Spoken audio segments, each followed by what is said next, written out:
कहानी की शुरुआत होती है 3 अप्रैल को। 3 अप्रैल को दिल्ली के डाबरी इलाके में, ये द्वारका के पास है, एक घर में एक रुखसार नाम की महिला रहा करती थी। रुखसार के पेरेंट्स जो हैं वो मेरठ के रहने वाले हैं, उनका कपड़ों का कारोबार है। तो रुखसार के फादर रुखसार को फ़ोन कर रहे हैं, लेकिन रुखसार फ़ोन उठा नहीं रही है। वो दिल्ली में द्वारका में एक शख्स के साथ लिव इन में रहा करती थी और उस शख्स का नाम था विपुल टेलर। विपुल टेलर सूरत का रहने वाला। तो जब रुखसार के वालिद ने फ़ोन किया और रुखसार लगातार फ़ोन उठा नहीं रही है, तो आखिरकार 3 अप्रैल को खुद ही डाबरी में रुखसार के उस घर पर पहुंच जाते हैं जहां उसने वो घर जिसमें वो रहा करती थी। और ये घर कुछ वक्त पहले ही उसने ख़रीदा था, उसके फादर ने भी इसमें मदद की थी। जब वहाँ पहुँचते हैं तो देखते हैं घंटी वंटी बजाते हैं, कोई अंदर से आवाज़ आती नहीं, लेकिन रुखसार के फादर के पास एक और चाबी थी, क्योंकि इस घर को ख़रीदने में उन्होंने भी पैसे लगाए थे। तो उस चाबी के ज़रिए वो दरवाज़ा खोलते हैं, घर के अंदर दाखिल होते हैं, रुखसार को आवाज़ देते हैं, अंदर से कोई आवाज़ नहीं, चारों तरफ ढूंढते हैं, वो कहीं नहीं मिलती। ढूंढते ढूंढते आखिरकार उन्हें लगता है कि ये कहाँ गई, मोबाइल भी नहीं है। तो फिर वो एक घर के अंदर बहुत बड़ी अलमारी थी, एक अलमीरा जिसमें सारे कपड़े वपड़े रखे होते थे, लेकिन बहुत बड़ी वो अलमारी, और वो स्लाइडिंग डोर था उसका। तो ये ढूंढने के लिए कि कुछ रुखसार के कपड़े या बाकी सब यहाँ हैं या वो कहीं चली गई है या बैग वैग है कि नहीं है, उन्होंने स्लाइडिंग डोर को जैसे ही हटाया उनकी चीखें निकल गईं। उस अलमारी के अंदर बैठी हुई हालत में रुखसार बैठी हुई थी, लेकिन जिंदा नहीं, मुर्दा। यानी कि रुखसार की लाश एक अलमारी के अंदर बंद थी, बैठी हुई हालत में, और उस लाश को देखकर लग रहा था कि वो पहले ही मर चुकी है। बदहवास बाप फौरन पुलिस को फ़ोन करता है, पुलिस की टीम मौके पर पहुंचती है, घर के अंदर आती है, तफ्तीश करती है, लाश को पोस्टमार्टम के लिए भेजा जाता है। अब रुखसार के फादर से पूरी बातचीत होती है, तब वो बताते हैं कि रुखसार की पहले शादी हो चुकी थी और उससे 6 साल का उसको बेटा भी है, लेकिन फिर पति से डिवोर्स हो गया। डिवोर्स के बाद जो उसका बेटा है वो रुखसार के माँ बाप के पास मेरठ में रहता था। रुखसार सूरत में थी। सूरत में रहने के दौरान वहीं विपुल टेलर नाम के एक नौजवान से उसकी दोस्ती हुई। दोस्ती प्यार में बदला, फिर दोनों ने मिलकर कुछ बिजनेस भी किया, और उसके बाद कपड़ों का कारोबार। फिर रुखसार दिल्ली पहुंच जाती है सूरत से, क्योंकि बीच में कोरोना और बाकी चीज़ें थी। दिल्ली में वो एक द्वारका इलाके में एक फ़्लैट ख़रीदती है, उसमें उसके फादर मदद करते हैं, वो उसी फ्लैट में रहने लगती है। जो विपुल टेलर है वो भी सूरत से यहाँ पहुँच जाता है, और दोनों लगभग साथ लिव इन में रह रहे थे।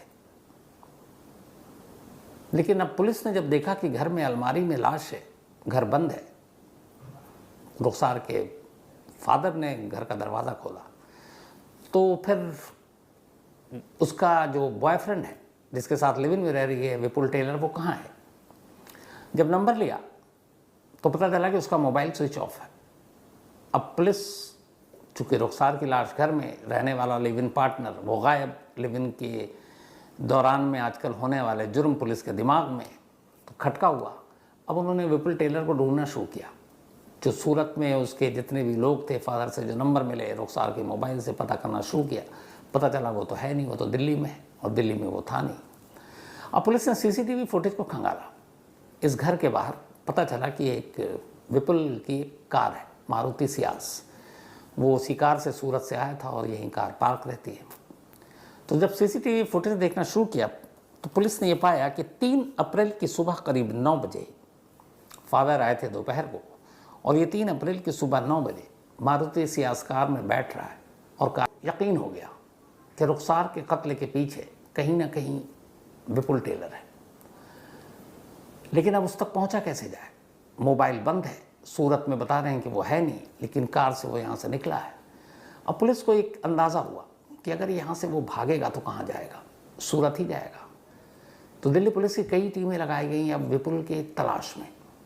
एक टीम का सिर्फ ये काम था कि वो सूरत जाने वाले जितने भी हाईवे हैं वहाँ पे लगे हुए टोल नाके और उसके CCTV फुटेज को खंगालना शुरू करे। अब पुलिस कोशिश में लग जाती है। एक सोहना बॉर्डर है जो वहाँ से करीब है, और उसी बॉर्डर से फिर आप हाईवे पर पहुँचते हैं मुंबई या सूरत जाने के लिए। तो आखिर सोहना बॉर्डर पर जब पुलिस की टीम पहुंची, CCTV फुटेज खंगाला तो पहली कामयाबी मिली। देखा कि हाँ, यहाँ से वही मारुति सियाज, उस कार का नंबर पुलिस के पास था, सीसीटीवी कैमरे के थ्रू वो कार गुजरी है। अब इसके आगे पुलिस ने अंदाज़ा लगाना शुरू किया टोल वालों से बात करके कि एक टोल से दूसरे टोल के बीच की दूरी कितनी है, एक गाड़ी अगर एवरेज स्पीड में चलती है तो कितनी देर में पहुंचती है। उसी हिसाब से अब बाकी टोल के सीसीटीवी फुटेज उसी टाइमिंग के हिसाब से चेक करना शुरू किया। अगले टोल पे फिर वो गाड़ी पास करते हुए दिखाई दी। पुलिस को अब यकीन हो गया कि वो पक्का सूरत की तरफ जा रहा है। नेक्स्ट, आखिरकार पुलिस को पुख्ता यकीन हो गया जब उन्होंने देखा कि वो जो अभी हाल में शुरू हुआ है बॉम्बे एक्सप्रेसवे, सीधे आप मतलब टोल प्लाज़ा है, यहाँ से आप बॉम्बे जा सकते हैं, मुंबई। तो मुंबई जो टोल प्लाज़ा था वहाँ पे भी ये मारुति सियाज कार गुजरते हुए दिखाई दे गई। अब पुलिस मान चुकी थी कि वो पक्का सूरत की तरफ भाग रहा है। इसके बाद अगला टोल देखा, अगले टोल में भी गाड़ी दिखाई दी। अब पुलिस की टीम लगातार पीछे चल रही है, लेकिन इसके बाद फिर अगला टोल देखा तो पुलिस हैरान कि कायदे से एक टोल के बाद दूसरे टोल तक पहुंचने में जो 2 घंटे लग रहे थे, अगले 4 घंटे के फुटेज में वो गाड़ी ही नहीं है। अब पुलिस ने कहा ये क्या माजरा है। फिर उसके नेक्स्ट टोल में भी उस हिसाब से देखा तो गाड़ी नहीं है। पुलिस को लगा कुछ गड़बड़ है। अब पुलिस ने फिर से सिर्फ उसी एक्यूरेट टाइमिंग के हिसाब से नहीं कि एक टोल के बाद दूसरे टोल पे 2 ही घंटे में पहुंच जाए, शायद 3 घंटे में पहुंचे, 4 घंटे में पहुंचे, गाड़ी ख़राब हो सकती है। तो पुलिस ने कहा कि तुम एवरेज टाइम के हिसाब से आगे का टाइम भी देखना शुरू करो। तो फिर पहली कामयाबी मिली। पता चला कि जो मुंबई एक्सप्रेसवे है उसके पहला टोल तो उसने टाइम पे पास किया जितने स्पीड में बाकी गाड़ियाँ पास कर रही, लेकिन उसके बाद सेकेंड टोल पे वो गाड़ी अब 3 घंटे बाद जा रही है, जिसको कायदे से 1 घंटे में गुजर जाना चाहिए, वो 4 घंटे में गुजरी। पुलिस ने कहा ऐसा क्यों हुआ। तो उन्होंने टोल वाले से पूछा। अब टोल की सड़क के अलावा जहाँ जहाँ टोल होते हैं आपने देखा होगा वहाँ पे बहुत सारी और चीज़ें होती हैं। तो पुलिस ने उन कैमरों को खंगालना शुरू किया तो दिखा कि मुंबई एक्सप्रेसवे टोल के बाद जो दूसरा टोल था उसके बराबर में ये गाड़ी पार्क थी और इस गाड़ी में एक बंदा भी है और वो बंदा लगभग सोई हुई हालत में है, मतलब वो सो रहा है गाड़ी में। और करीब 3 घंटे तक वो सोता रहा। 3 घंटे बाद उठा और फिर उसने गाड़ी चलाई। तब उस टाइमिंग के हिसाब से पुलिस ने देखना शुरू किया तो ये टोल चलता रहा, दिखता रहा। अब पुलिस कोटा तक पहुंच गई। कोटा में एक पेट्रोल पंप पे भी ये जो है कैद हो गया कैमरे में। अब कोटा में इसका मोबाइल भी, चूंकि पुलिस के पास नंबर था लेकिन स्विच ऑफ था, कोटा में इसने ऑन किया और अपने घर सूरत में किसी से बात की तो इसका नंबर का लोकेशन भी पता चल गया। पुलिस टीम पीछे पीछे, ये आगे आ गया कातिल। कोटा से फिर ये गाड़ी चली। अब ये जा रही उसी रूट पे और दिल्ली पुलिस की टीम बस पीछे। इसी दौरान में होता ही है कि अचानक भीलवाड़ा के करीब ये गाड़ी जो टेलर चला रहा था, इसकी स्पीड बहुत ज़्यादा थी, एक बिजली के खंभे से जाकर टकरा जाती है।